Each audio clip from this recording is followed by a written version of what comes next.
Глава 381. Аргумент. Это, безусловно, была помощь Лулу.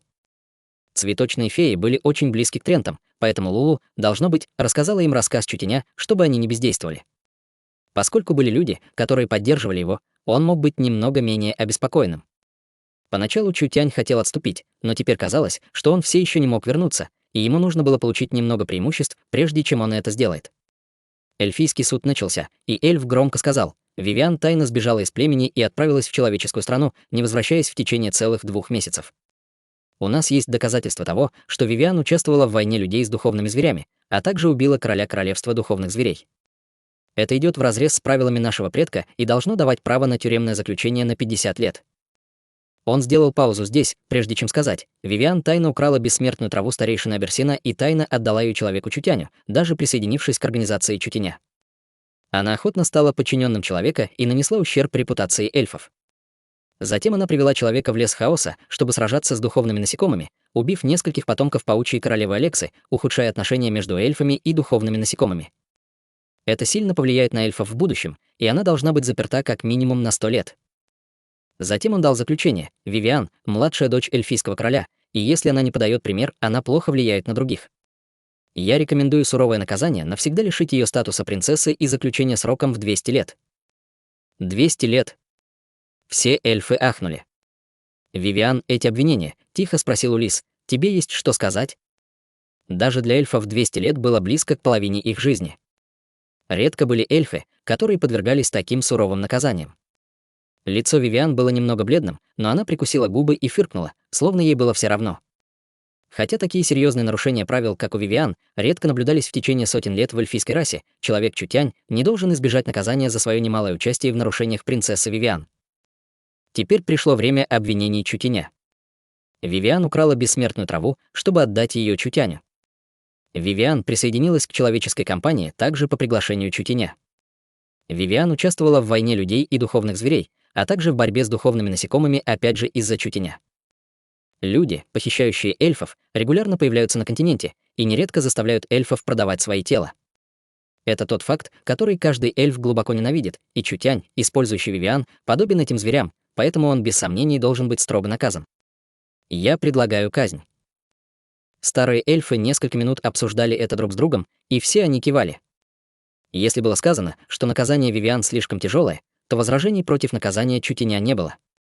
Этот чертов человек действительно был злым парнем. На самом деле, использовать такого чистого и доброго эльфа — это было просто непростительно. В последние годы эльфы видели много злых дел, и многие эльфы были пойманы работорговцами. После этого пойманные эльфы будут в основном проданы в человеческие страны. В глазах эльфов люди представляли собой грязную расу без единой хорошей черты. Хотя у эльфов не было исторической ненависти к людям, им все равно не нравилась эта лживая раса. По их мнению, люди не будут связываться с эльфами безо всякой причины, поэтому у него должно быть нечистое представление о Вивиан. Эльфам, прошедших через такое, будет сложно выздороветь, даже если они убьют этого человека 10 раз. Улисс сказал Чутяню: «Человек, эльфы, честная раса, поэтому сейчас у тебя будет возможность предоставить свой аргумент. Аргументируй мою задницу». Лица всех эльфов изменились. Чутянь начал смеяться. Я слышал, что эльфы упрямы, но сегодня я наконец-то увидел это. Неудивительно, что эльфы отказались от континента. Не говоря уже о сравнении с людьми, вы даже не можете сравниться с духовными зверями. В противном случае, как вы могли бы сделать что-то глупое, подобное этому? Уничтожать свой собственный фундамент, но иметь при этом чувство превосходства. Эльфы мгновенно наполнились гневом. Разве это была не благородная и гордая раса? Они даже не были сопоставимы с духовными зверями в глазах этого человека. Это больше не было просто оскорблением, это была голая провокация. Выражение лица Улисса не изменилось, когда он тихо сказал: «Ваше оскорбление в адрес благородных эльфов не поможет вашим преступлениям, скорее, они увеличат их. Я призываю вас быть осторожнее со своими словами, у вас мало шансов». Благородные, праведные, грациозные и добрые, эльфы действительно самовлюбленные.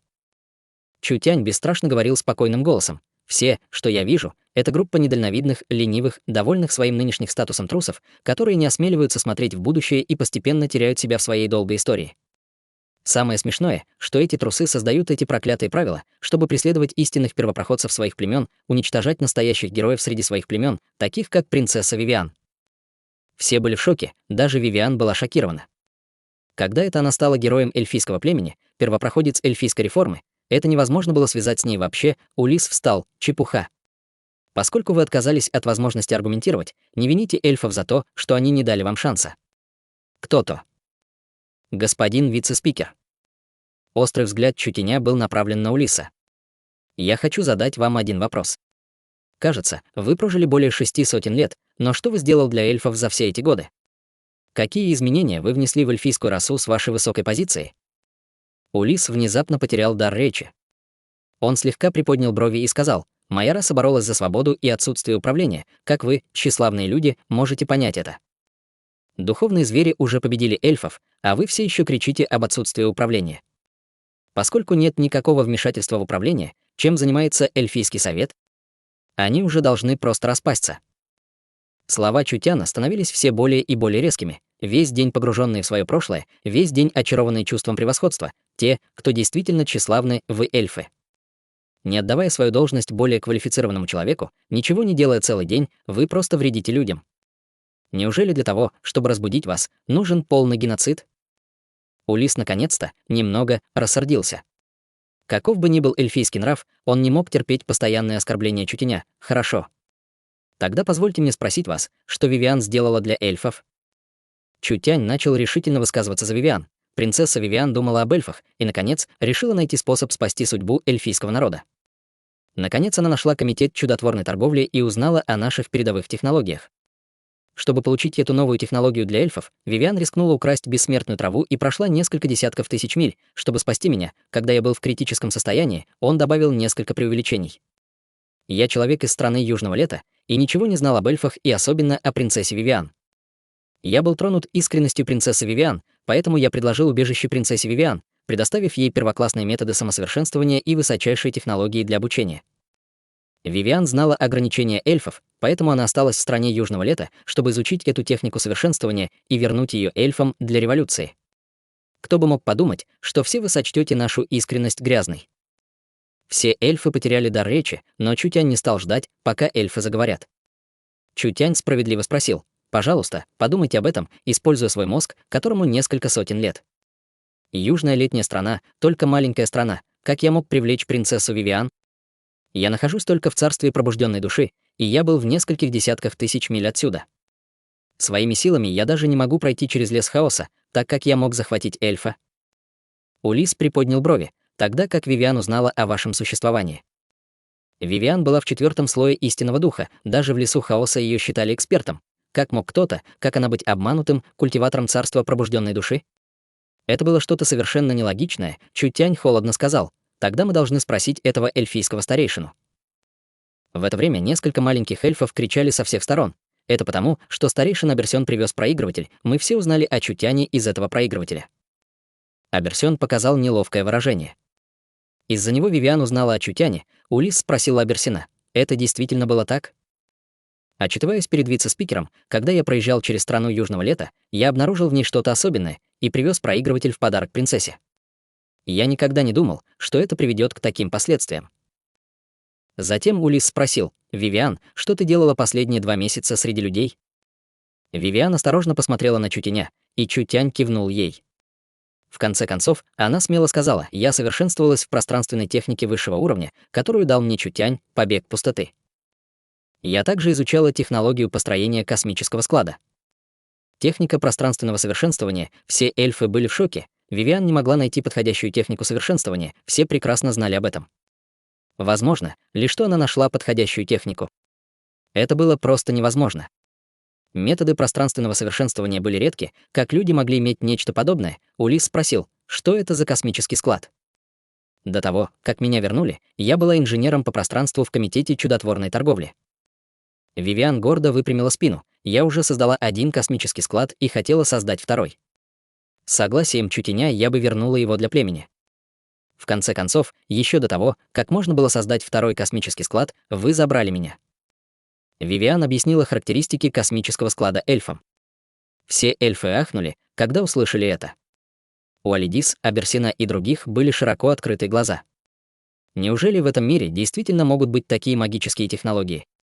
Могли ли люди уже достичь такого уровня? Если бы это было правдой, эльфам действительно пришлось бы пересмотреть свою нынешнюю жизнь. У них было на несколько десятков тысяч лет больше истории, чем у людей, но люди уже продвинулись так далеко. Я решил забрать космический склад, и в будущем не буду делиться технологиями с эльфами. Чутянь прямо сказал, что касается техники совершенствования данной принцессе, это будет считаться платой за траву. Хорошо, если вы хотите казнить меня, я верю, что через 100 лет после моей смерти люди наверняка поднимут флаги мести для меня и уничтожат эльфов в лесу хаоса. Эльфы станут позором в истории из-за своей неблагодарности и упрямства. Тело Вивиан дрогнуло. Она не знала, что Чутянь намеренно провоцирует эльфов. Все это было уничтожено всеми вами. Все это было уничтожено всеми вами.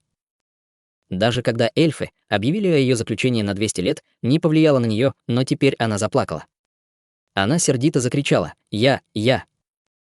Мне стыдно, что я из одного племени с вами. Просто заприте меня на 1000 лет, я больше не хочу вас всех видеть».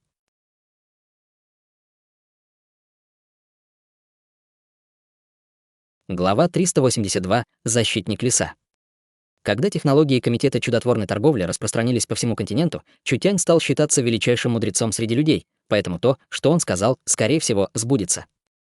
Если бы они убили Чутяня сейчас, эльфы не только получили бы позор, но и предоставили бы оправдание, которым люди могли бы воспользоваться для нападения на эльфов. Это может произойти в ближайшие 100 лет. Тривиальная 100 лет не считалась долгим сроком для эльфов. Алидис вспомнила слова Чутяня, сказанные 2 дня назад. Раньше она думала, что это бред человека, но теперь это казалось вполне возможным. Должны ли эльфы пойти на этот риск, убив Чутяня? Третий старейшина Берсён, живший в племени Древа Жизни, уже бывал в южной летней стране и видел там эти удивительные вещи. Когда он услышал слова Чутяня, его сердце не могло не похолодеть.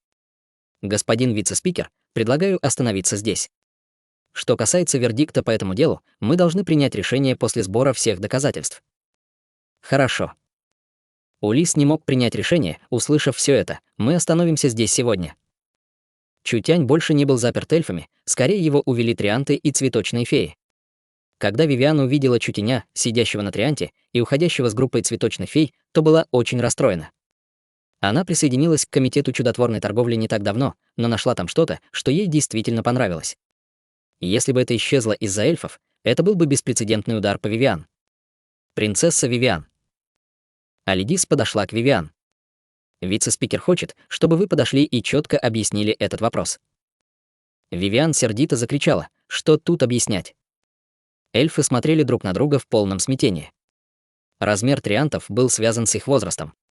В обычных обстоятельствах, чем больше их телосложение, тем дольше они жили и тем сильнее они были. Племя триантов было связано с эльфийскими племенами. Когда Чутяня привели в племя триантов, он увидел кучу 100-метровых триантов, стоящих перед ним, словно горы, чьих пиков он не видел. Все их тела были покрыты листьями, которые были яркого изумрудного цвета, испуская изобильную жизненную энергию. Был один могущественный триант, чьи ноги были глубоко укоренены в земле, как будто он не двигался в течение нескольких сотен лет. Его лицо было покрыто складками, что говорило о том, что он многое повидал. Защитник леса, вождь триантов, Кинарий — это был древний триант, который жил более 10 тысяч лет. При случайном взмахе ладони эксперт царства истинного духа превратился бы в мясную котлету, не говоря уже о том, что тренты не зависели от грубой силы. Невозможно было представить, насколько сильной была внутренняя энергия этого древнего трианта. Кинарий был не просто старейшим триантом, его мудрость также было трудно себе представить. Даже эльфийский король должен был проявлять уважение, когда видел его. «Ты действительно смелый». Лулу привела группу цветочных фей, чтобы окружить Чутяня. «Даже в сегодняшней ситуации ты осмелился проявить неуважение и преподать эльфам урок, ты действительно открыл всем глаза». Но в последнее время ситуация с эльфами действительно не очень хорошая, и я надеюсь, что они смогут проснуться. Чутянь пожал плечами. «Разбуди их, моя задница. Если бы они могли так легко измениться, были бы они по-прежнему эльфами, природа эльфов была такова, и все это было бесполезно». Чутянь прошел перед Кинарием. Он вежливо поклонился и сказал голосом, который был ни покорным, ни надменным: «Достопочтенный защитник леса Кинарий, зачем вы вызвали меня сюда?» Кинарий был одним из легенд леса. Любой мог бы нервничать, увидев Кинария, независимо от того, кем он был, но Чутянь вообще не проявлял никакой нервозности. Вместо этого он выглядел так, словно разговаривал со старым другом, что заставляло Лулу восхищаться им. Юный человек. Глубокий и интеллигентный голос звучал так, будто он исходил из земли. твое мнение об эльфах довольно радикально. Эльфы — не агрессивная раса, боюсь, они не примут твою точку зрения. Кинарий был сильным триантом, и, пока он этого хотел, он мог слышать все звуки на расстоянии нескольких тысяч миль, поэтому он ясно слышал все, что происходило на эльфийском суде. Чутянь твердо сказал: континент хаотичен с древних времен, и это продолжает расти, но в чем причина? Это спор за ресурсы или землю. Неправильно. Все вещи равны в этом мире. Выгоды приведут к боям, жадность — к бандитам, информация — к желаниям, а насилие — к убийствам. В такой большой грязной воде, как эльфы, могут быть остаться чисты? Когда эльфы действительно проснутся, я боюсь, что будет слишком поздно. Хотя мои слова риски, для эльфов это лишь небольшая боль. Кинарий не выразил ни одобрения, ни отрицания словам Чутяня. Твоя мудрость и знания не соответствуют твоему возрасту. Похоже, у тебя есть тайна, спрятанная в твоем теле. Может ли этот триант что-то увидеть? Это был старый монстр, который прожил 10 тысяч лет. Хотя Чутянь был очень уверен в себе, перед лицом кого-то с мудростью, накопленной веками, он не смел быть небрежным. Тем не менее, тренты никогда не вмешивались во внутренние дела эльфов. Кинарий, казалось, не заботился об этих вопросах. Сегодня ты гость триантов, мы не будем обсуждать эльфов, будь они правы или неправы. Я просто хочу поговорить о семени древа жизни. Я слышал, как цветочные феи говорят, что у тебя есть способ разбудить семя. Интересно, насколько ты уверен? Чутянь подумал об этом и сказал: семя древа жизни — это природный божественный предмет, поэтому ему нелегко умереть, но его также нелегко разбудить. Хотя я уверен, но не на 100%. Я должен попробовать, прежде чем узнаю. Древо жизни было очень важно для триантов, цветочных фей и эльфов. Если бы они смогли возродить древо жизни, выживаемость 3 рас значительно возросла бы. Чутянь был человеком в конце концов, как они могли ему легко поверить? Кинарий не раскрыл свою позицию. Семя древа жизни никогда не видели другие расы, как вы узнали о его характеристиках. У меня была случайная встреча, и я получил фрагмент памяти древнего бога со многими вещами, связанными с великой древней эпохой внутри, а также с некоторыми записями о древе жизни.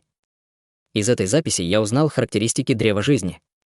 В сочетании с этим пространственным исследованием я считаю, что это будет очень эффективно. Фрагмент памяти древнего бога, трианты были очень шокированы. Духовные боги исчезли бесчисленные годы назад, но этот человек получил фрагмент памяти духовного бога.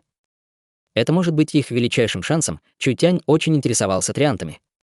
В конце концов, это был очень сильный союзник, и если бы они могли заручиться их поддержкой, комитет чудотворной торговли мог бы бесстрашно ходить в лесу. Таким образом, Чутянь уже подготовил различные оправдания.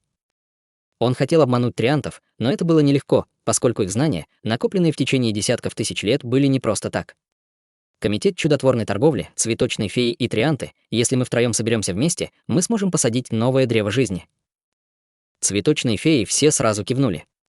У них действительно не было других идей.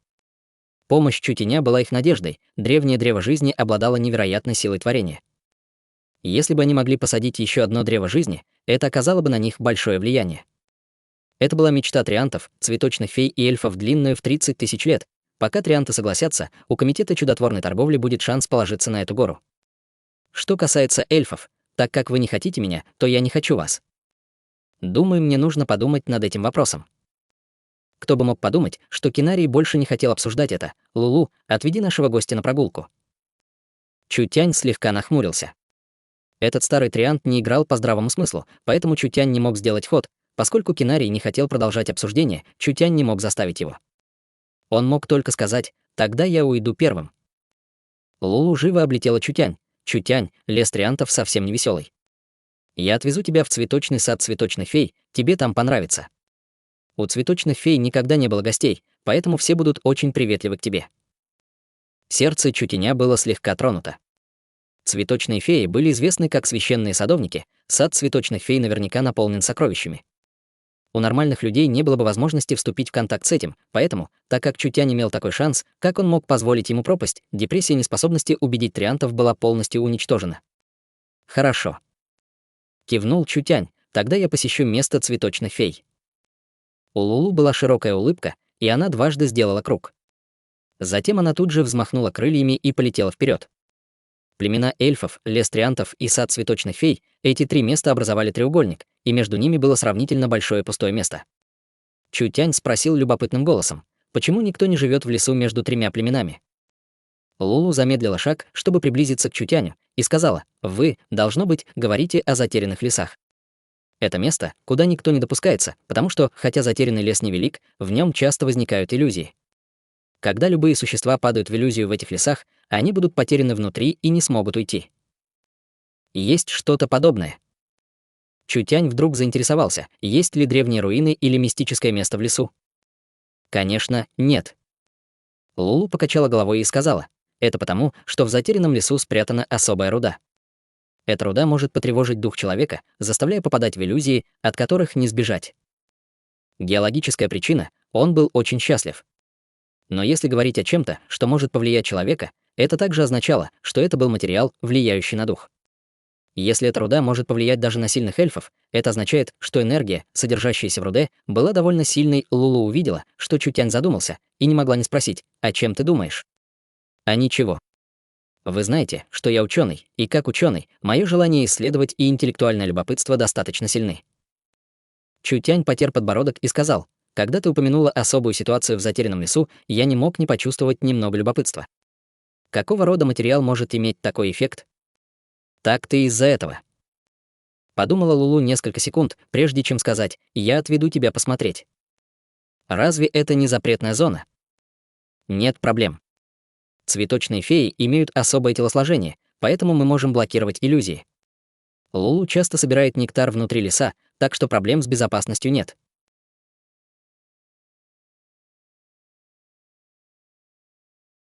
Глава 383. Затерянные леса. У цветочных фей не было ограничений в возрасте. Пока они не были убиты и жили в условиях, которые могли вынести, цветочные феи продолжили бы жить. Они никогда не стареют и никогда не болеют.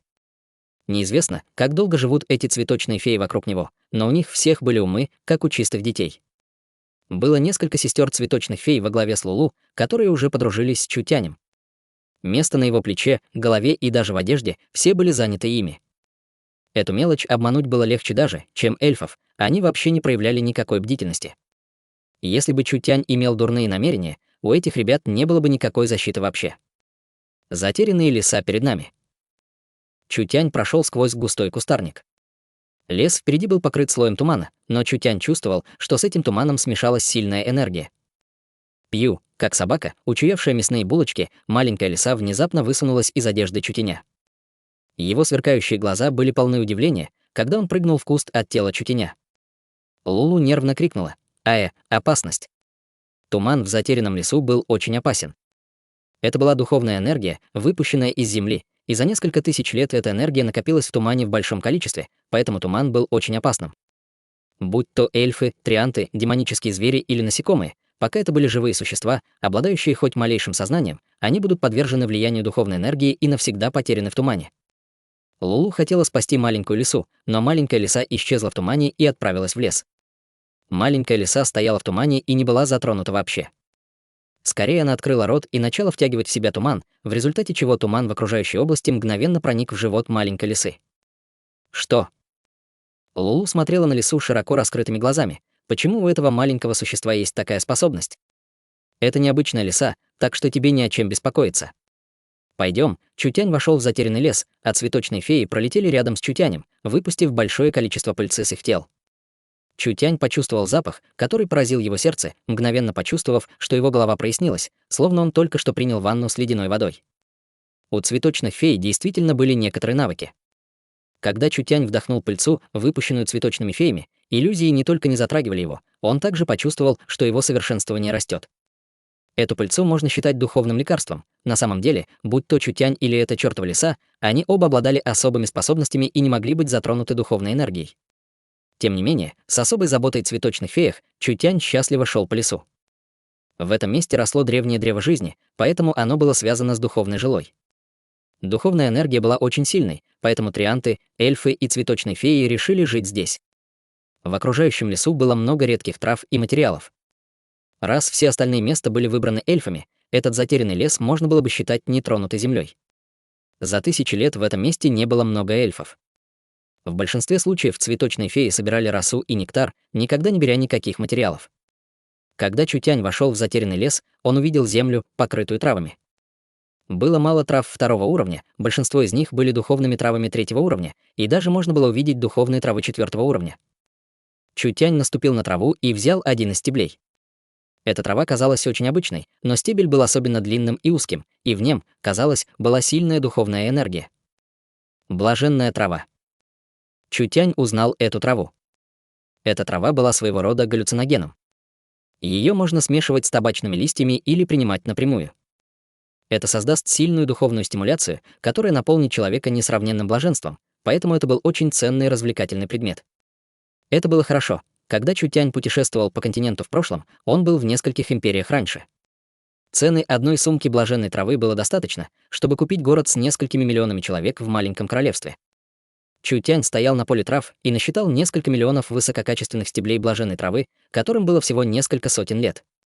Если бы он собрал все это, этого было бы достаточно, чтобы купить несколько стран, таких как Южная летняя страна. Эта блаженная трава была самой распространенной травой в затерянном лесу. Маленькая лиса даже не смотрела на нее. Он нырнул в кусты и вытащил растение женьшеня. Когда его вытащили, он увидел, что трава была в форме человека. Он был не только по форме похож на человека, но и вел себя как человек, его 4 конечности постоянно боролись, а также он издавал разрушительный духовный крик изо рта. Полу бессмертное растение второго уровня, печальный женьшень. Чутянь не успел остановить маленького негодяя до того, как он проглотил женьшень и использовал свои 4 конечности, чтобы найти другую хорошую траву. Нос Чутяня почти изогнулся от гнева. У этого парня не было сознания домашнего животного. У Чутяня не было способа сдержать его, поэтому он мог только идти в лес, подавляя свой гнев. В худшем случае, он должен был бы придумать, как вытащить несколько вещей из желудка этого парня, когда они вернутся. Ты можешь увидеть шахту впереди. Лулу летела вперед, распыляя сверкающую пыльцу, куда бы она ни направлялась, в настоящее время зазывая Чутянь вперед. В этом месте божественное сознание было бесполезно, и можно было полагаться только на руководство цветочной феи. Чутянь прошел сквозь травы высшего сорта и в конце концов был ошеломлен, потому что Чутянь наконец увидел шахту. Это была кристаллическая руда, и запасы были очень богаты, даже на поверхности выглядывало большое количество кристаллов. Это были кристаллы, похожие на побеги бамбука. Этот вид чистого кристалла без какой-либо обработки редко встречался в естественном мире. Это только означало, что запасы были очень большими и очень чистыми. Они могли бы пропустить этап уточнения и сразу использоваться после того, как их выкопают. Лулу сказала Чутяню, эта земля наполнена рудами, и эти руды наполнены духовной энергией. Цветочные феи и трианты не знают, как их использовать, и эльфы тоже не знают, поэтому руды в этом месте оставались нетронутыми на протяжении нескольких тысяч лет. Чутянь прошел перед кристально-бамбуковым побегом. Естественно, сформированный кристаллический бамбук был заострен. Хотя форма была неправильной, крупная и чистая руда заставила Чутяня почувствовать себя очень потрясенным. Самым важным было то, что это был материал с духовным атрибутом, духовный атрибут был редким атрибутом. Неважно, какой это был материал, с этим атрибутом он был очень-очень ценен. Только наука в эту эпоху была очень неразвита, поэтому они не могли найти для него применений. Чутянь протянул руку, чтобы коснуться руды. Лулу быстро сказала, будь осторожен, духовная энергия внутри очень сильна. Если она вторгнется в твое тело, ты можешь столкнуться с катастрофой. Расслабься, у меня есть способ противостоять этому. Когда рука Чутяня упала на хрустальный бамбуковый побег, он почувствовал, что его тело дрожит. Вокруг него появилось много тумана, и весь мир мгновенно замолчал. Цветочные феи исчезли. Лес исчез. Небо исчезло. Земля исчезла. Был только мир тумана. Это был духовный мир, созданный духовной энергией в хрустальном бамбуковом побеге. Тем не менее, этот хрустальный бамбуковый побег был нейтральным, поэтому он не создавал кошмар или счастливую иллюзию, а просто создавал чистую белизну.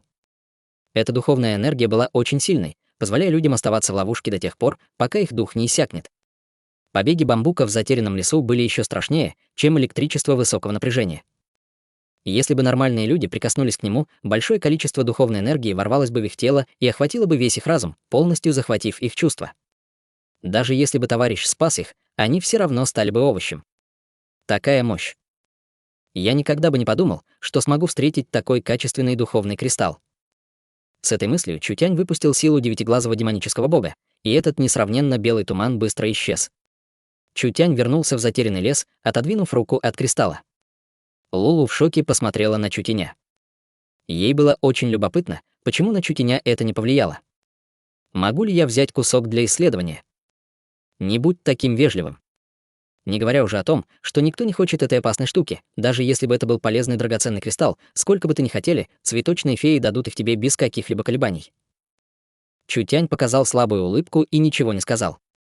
Он немедленно выкопал духовный кристалл весом около 10 фунтов, прежде чем осмотреть лист, чтобы обернуть его, а затем, используя виноградную лозу на земле, привязав его. Он мог избежать прямого контакта с кристаллом, поэтому он не будет затронут им. Хорошо, я осмотрелся здесь. Теперь давай познакомимся с домом цветочных фей. Хорошо. Цветочные феи радостно облетели Чутянь несколько раз, прежде чем вывести его из затерянного леса. Когда Чутянь увидел сад цветочных фей, вся сцена ошеломила Чутяня. Цветочные феи жили в море цветов. Гора и равнины, огромная долина — все это было покрыто яркими цветами. В середине были дома разных размеров, некоторые из которых были чисты, как кристаллы, а некоторые выглядели драгоценными, как изумруд. Это было очень ярко, красочно и выглядело очень шокирующим. Несколько сотен цветов сгущали густой цветочный аромат, который заставлял людей чувствовать, будто они вошли в мир грез. Несколько сотен цветочных фей летали по саду. Места, в которых жили цветочные феи, были не домами, а цветами в полном расцвете.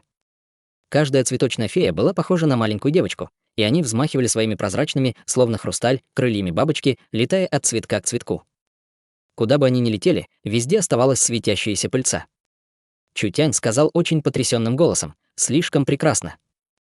Цветочные феи были очень чистыми существами.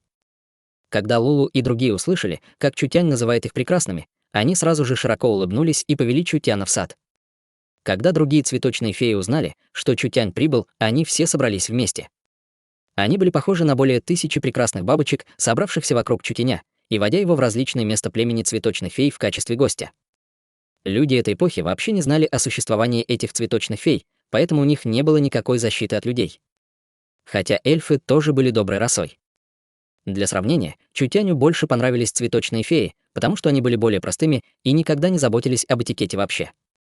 Они были чисты, как хрусталь, и не были сложными или раздражающими, как эльфы. Это раса, которая будет жестоко преследоваться людьми в недалеком будущем. Когда цветочные феи использовали свои силы для выращивания семя древа жизни, они были обмануты людьми, что привело к тому, что саженец был отобран, и бесчисленные цветочные феи были взяты в рабство людьми. Было даже несколько цветочных фей, которые были превращены в пилюли алхимиками. В конце концов, эта чистая раса почти вымерла. Но этого еще не произошло. С тех пор, как он пришел в эту эпоху, Чутянь должен был изменить ход этих событий.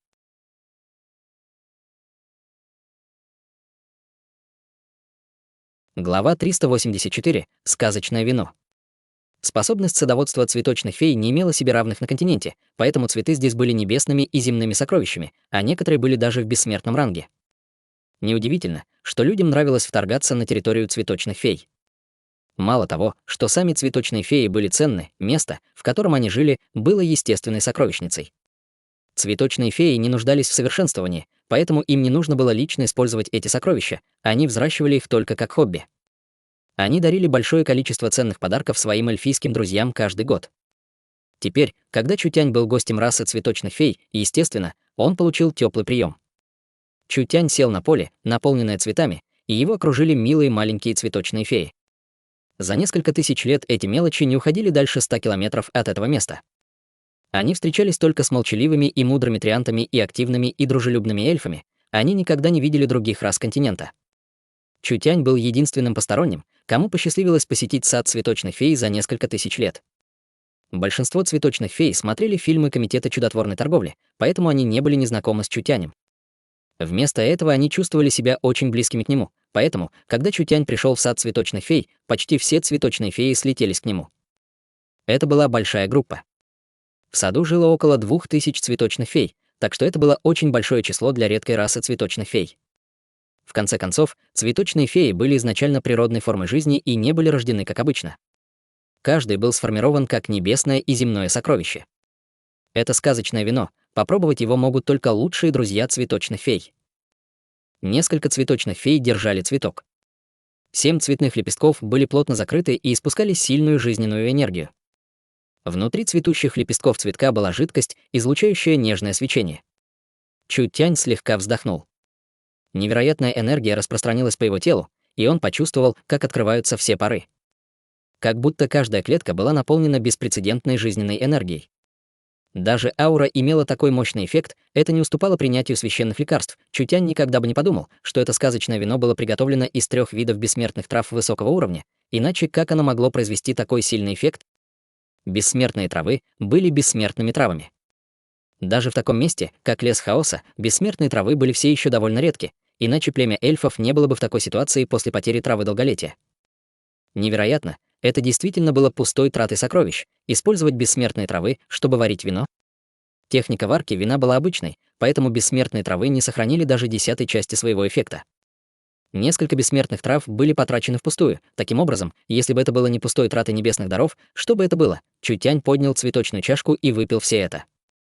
Сказочное вино цветочных фей вовсе не было на вкус как обычное вино. Это прекрасное чувство было не тем, что могло подарить обычное вино, потому что оно превосходило чувство, проникая в разум и душу. Чутянь чувствовал богатую духовную энергию, наполняющую каждую его клетку. Как будто его тело превратилось в сокровище, которое поглощало духовную энергию от всего сущего. После того, как его духовная энергия получила это питание и добавку, она начала расти. Чутянь почувствовал, что его поры заполнены прекрасной духовной энергией, и он чувствовал, как будто он надувается, словно воздушный шар. Было трудно противостоять духовному давлению, которое появилось. Цветочные феи облетели Чутяня и протянули к нему руки. У каждой цветочной феи была отметина на лбу, когда они возвращали энергию обратно в тело Чутяня. Чутянь явно чувствовал нежную силу, наполняющую его, помогая ему превратить большое количество духовной энергии в свою энергию. Этот коэффициент трансформации был выше, чем Чутянь мог сделать сам. Это действительно было неплохо. Помимо того, что цветочные феи использовались для обработки материала и для поиска сокровищ, они были прекрасными маленькими помощниками для совершенствования. Если бы у кого-то была цветочная фея для помощи, когда они совершенствовались, они не только имели бы добавку духовной энергии, они также увеличивали бы свои шансы прорваться сквозь свое узкое место. Это также может увеличить их усилия к совершенствованию в несколько раз. Чутянь сидел, скрестив ноги, когда начал поглощать эту чашку сказочного вина. Духовная энергия в его теле дико вздымалась, когда он перешел из 8-го слоя пробужденной души на пик 8-го слоя пробужденной души, прежде чем, в конце концов, преодолеть узкое место.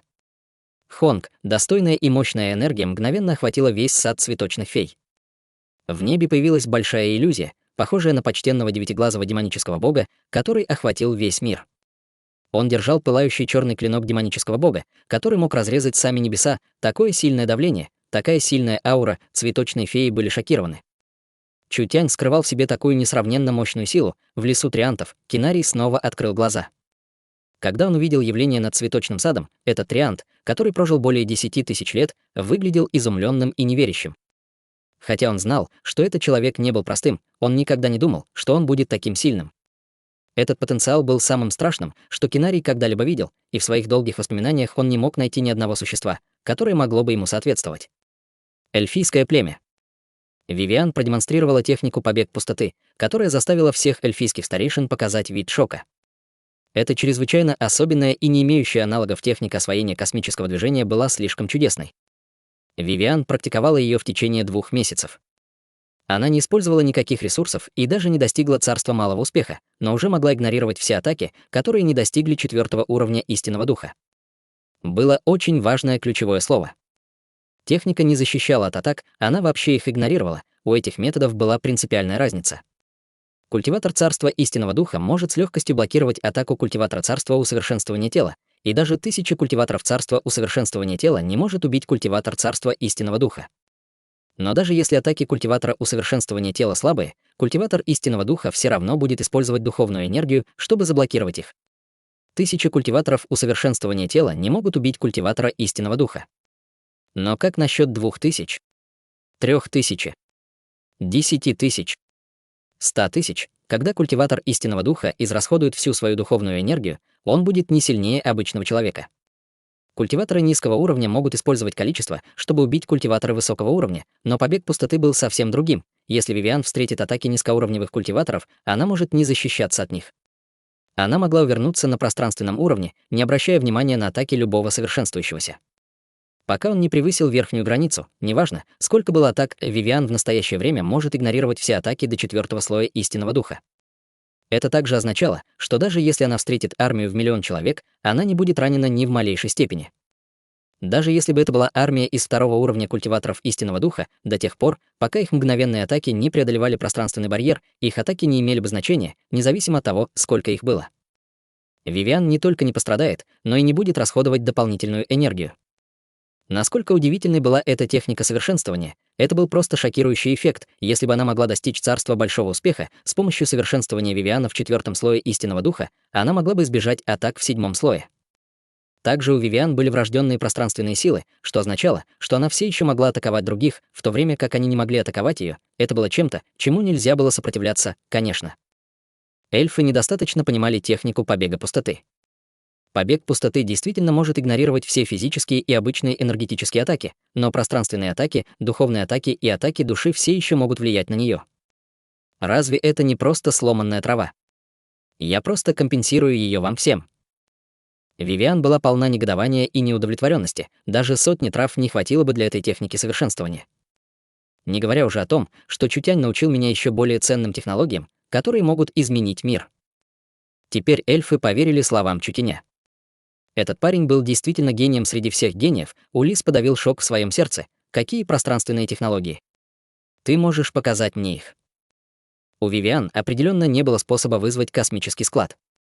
Хотя у нее была технология космического склада, эльфы не могли решить энергетическую проблему. Только специально изготовленные энергетические колонны Комитета чудотворной торговли могут обеспечить источник стабильной и высококачественной энергии. Поэтому, как только она покинула Комитет чудотворной торговли, у Вивиан не было возможности использовать космический склад. Однако Вивиан вытащила массив изначальной энергии.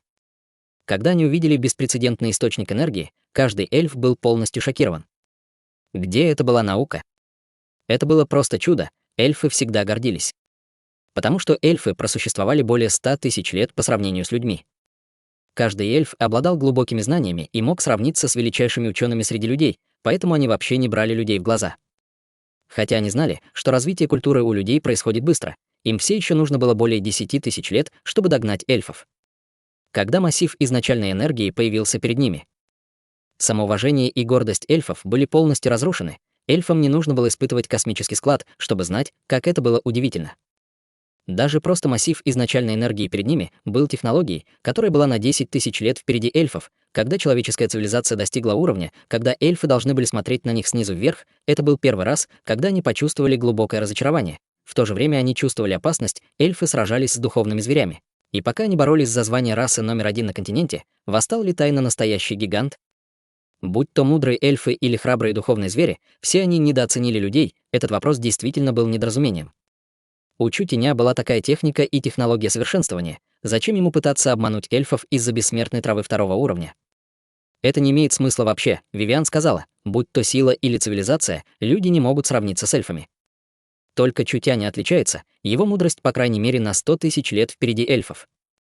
Улис быстро сказал окружающим его эльфам: «Быстро попросите Чутяня вернуться». Хотя это ранило их гордость, эльфы не осмеливались двинуться против Чутяня.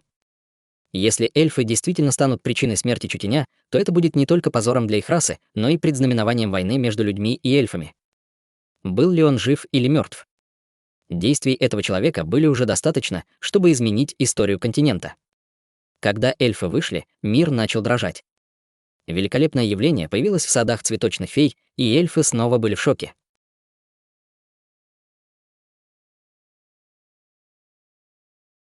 Глава 385. Духовные технологии.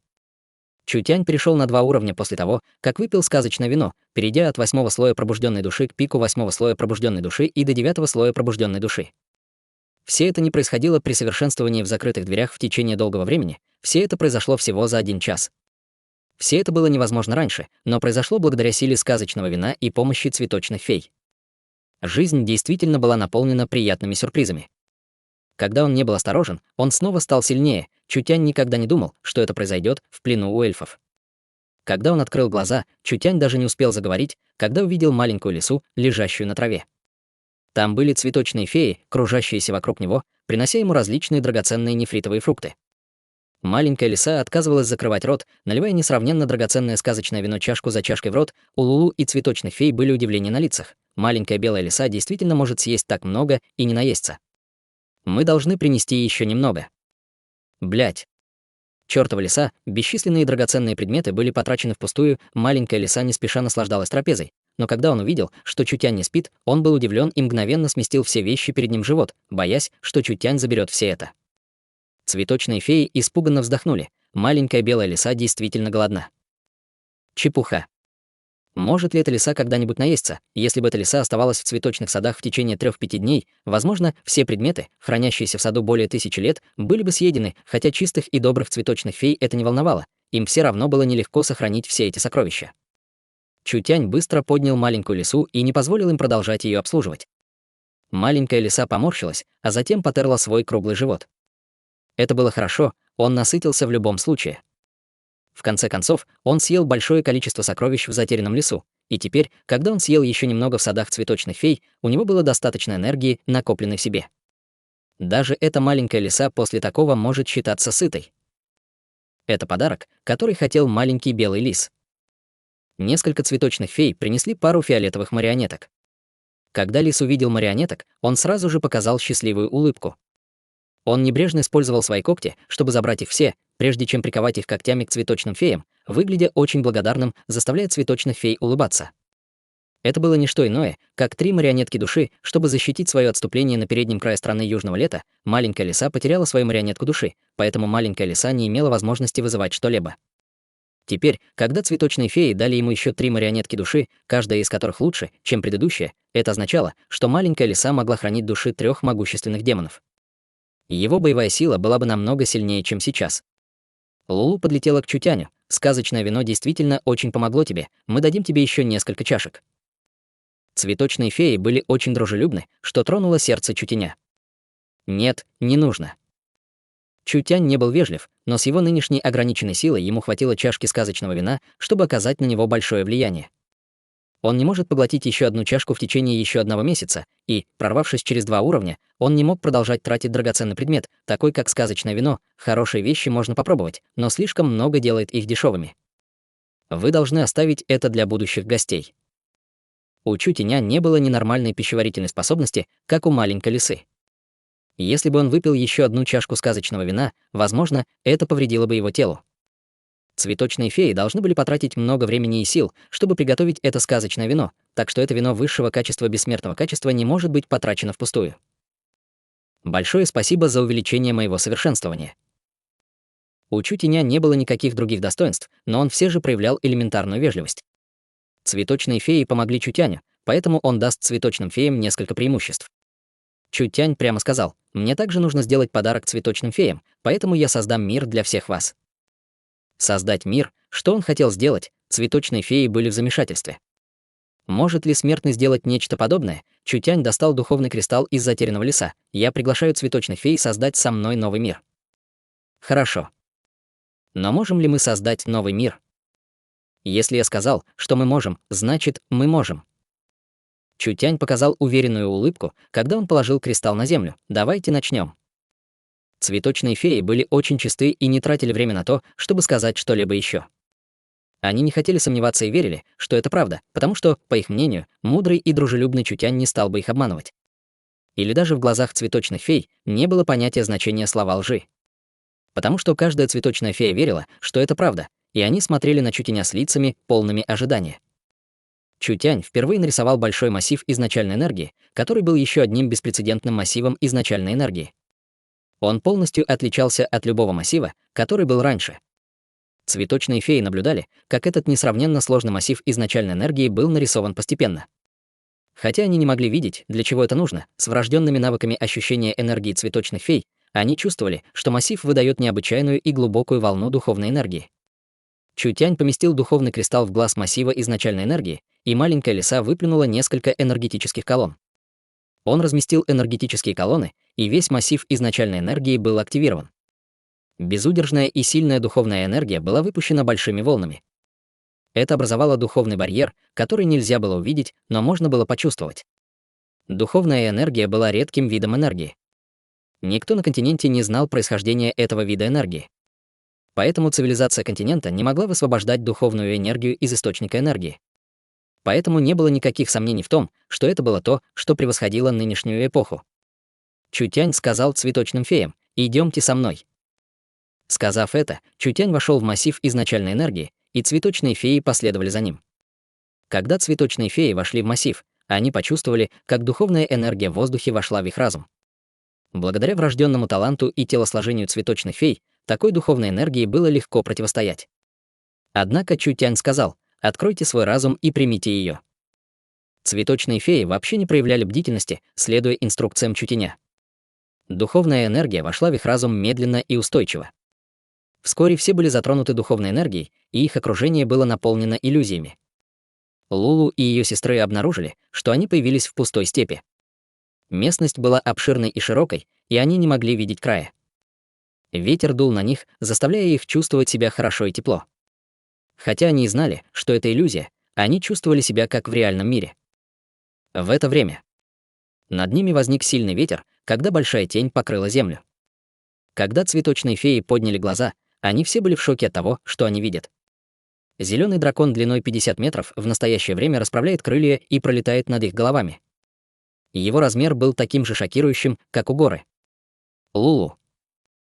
Чутянь стоял на спине гигантского дракона и с удовлетворением смотрел на цветочных фей. «Я здесь». Глаза цветочных фей широко распахнулись.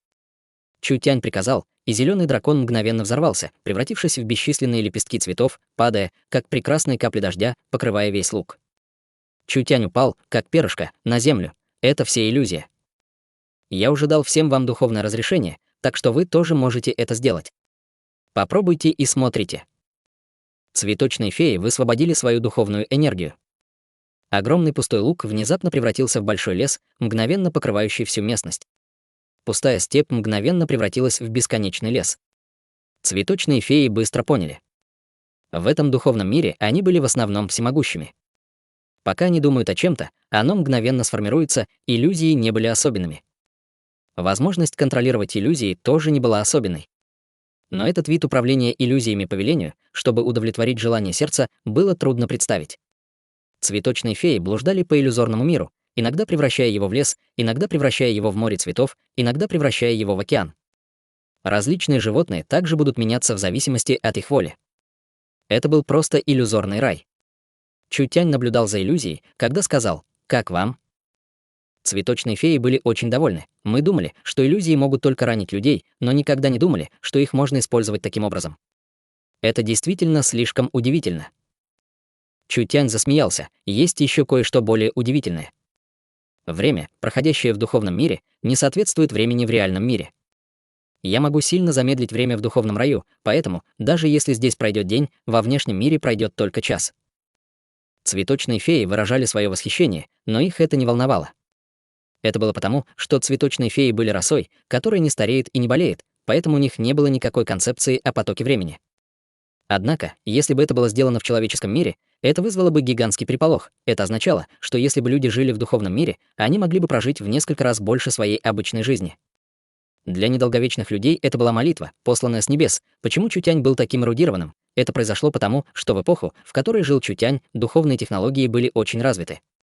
У Чутяня уже была эйдетическая память, и его сильное совершенствование позволило ему выдержать еще более высокий дефицит времени.